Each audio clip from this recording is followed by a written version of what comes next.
Ano gaare?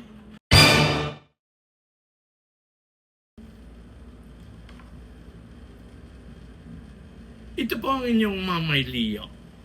Ito naman ngayon ay patuloy na naman tayo ng ating serye ng mga salitang Batanggenyo na kami lang ang mga Batanggenyo ang nakakaintindi. Barek.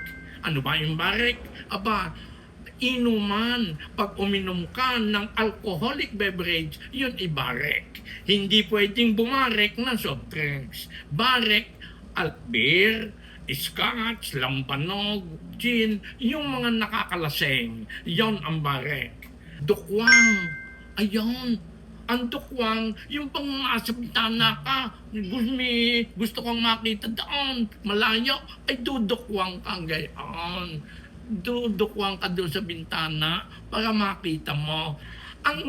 Ang ikatlo, gawa ng, ayan, para pang, ang gawa ay make yon sa English. Pero ang gawa ng parang ng kapalit ng dahil sa gayon or because of.